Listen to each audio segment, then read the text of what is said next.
عبده ورسوله وصفيه من خلقه وحبيبه. اللهم صل وسلم وبارك عليه يا سيدي يا حبيبي يا رسول الله. أيها العلماء أبناء الطلاب، أحييكم بتحية الإسلام. السلام عليكم ورحمة الله. النبي صلى الله عليه وسلم يقول هناك بعد الانتهاء من الحديث ستوجه أسئلة لجميع الطلاب. سوي أدائي الأسئلة من نفس الحوار، والفائز إن شاء الله له جائزة قيمة 10 أسئلة أتوقع إن شاء الله بعد الانتهاء من الحديث. انتبهوا جيدا. النبي صلى الله عليه وسلم عندما خرج مهاجرا من مكة إلى المدينة وقف النبي صلى الله عليه وسلم على مشاهد مكة ونظر إليها وقال باكيا: والله يا مكة إني لأعلم أنك أحب البلاد إلى الله وأحب البلاد إلي، ولولا أن أهلي أخرجوني منك ما خرجت منك. هذا دليل وإشارة من النبي صلى الله عليه وسلم على حب الوطن. حب الوطن، الوطن الذي تربى فيه الإنسان وترعرع فيه الإنسان. حب الوطن من الإيمان، الدفاع عنه فرض عليه. الإسلام ديننا الحنيف يحثنا ويحثنا على الدفاع عن الوطن، عن حماية الوطن بكل ما يملك. وكما يقولون: إذا أردت أن تحب شيئا فلا بد أن تعرفه أولا. افهم الكلام. المعرفة أساس المحبة. إذا أردت أن تعرف شيئا فيجب عليك أن تحبه أولا، تعرفه أولا. فماذا تعرفون عن مصر؟ سؤال: ماذا تعرف عن مصر؟ أنت تقول: أنا أحب مصر، أحب وطني، أحب بلدي. ماذا عرفت عن مصر حتى تحبها؟ مصر نسبة إلى مصر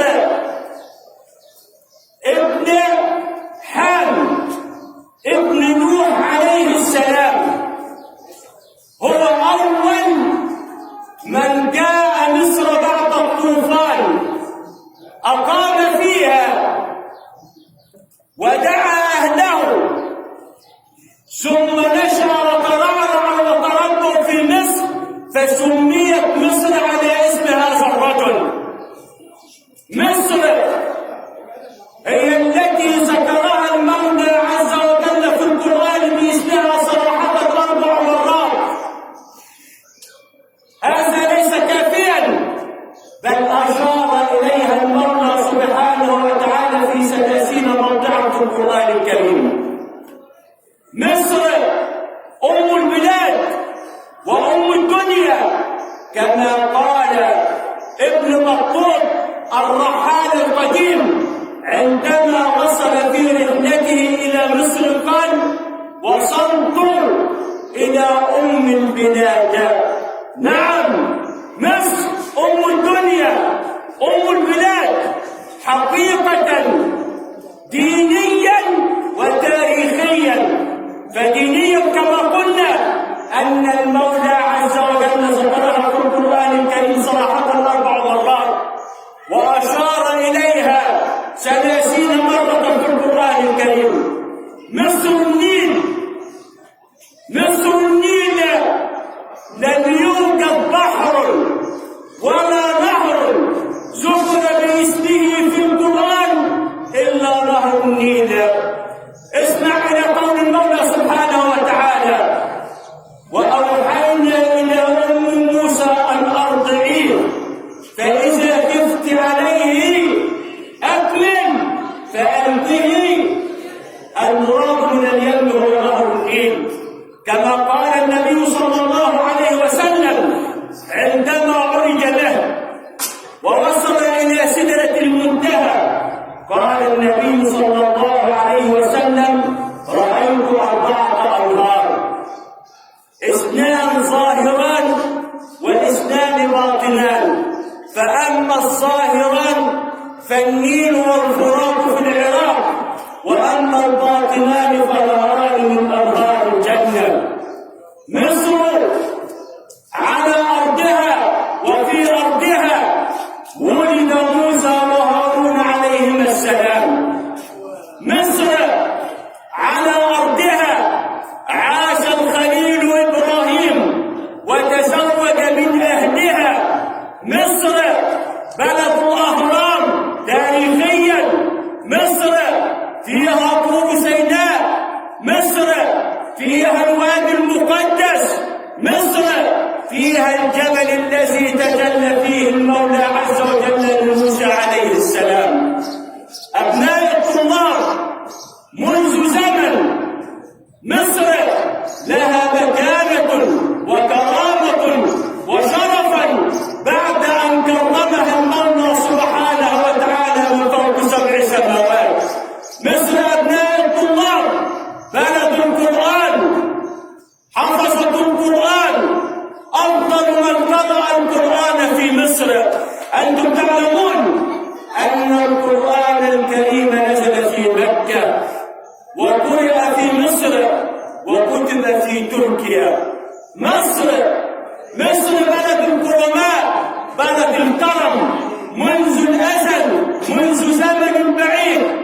وأنتم تعلمون ما فعله أهل مصر عندما حصلت المجاعة في عهد عمر بن الخطاب، حتى أن البحر أكل الأخضر واليابس. وهنا أحباب رسول الله أبناء الطلاب أرسل عمر بن الخطاب بعد أن قال: والله لا آكل سمنا ولا سمينا حتى ترفع هذه الأمة عن المسلمين. نظر أمامه لم يجد إلا مصر، وكان والي مصر في ذلك الزمن سيدنا عمرو بن العاص. أرسل إليه كتابا: السلام عليكم، من أمير المؤمنين عمر بن الخطاب إلى والي مصر عمرو بن العاص. فواغوثاه وغوصاه: السلام عليكم ورحمة الله. وصل الكتاب إلى عمرو بن العاص في مصر، قرأه ثم اجتمع بأهل مصر، فما كان من أهل مصر إلا أن ردوا قائلين: والله لنرسلن إليهم طعاما تحمله الإبل أولها في مكة وآخرها في مصر. وقد كان منذ زمن هذه هي شيمة أهل مصر. انطلاقا من هذا وحبا في مصر، هناك بمشيئة الله هذا اليوم يوم في حب مصر. فمن أراد، هناك برنامج، من أراد أن يشارك معنا فليتفضل مشكورا. ولكن هناك نظام يجب أن يتبع. من أراد اتباع ويريد النظام معنا فليتفضل فليتفضل مشكورا بالبقاء في أرض الطابور. من لم يرد عليه أن يتوجه إلى الفصل. وهناك الحمد لله المدرسين الكل سيتوجه إلى فصله، ولكن أنا قلت بالنسبة للإعداد ثانوي من أراد المشاركة فليتفضل معنا مشكورا، لم يرد أن يشارك معنا يذهب إلى فصله. أقول قولي هذا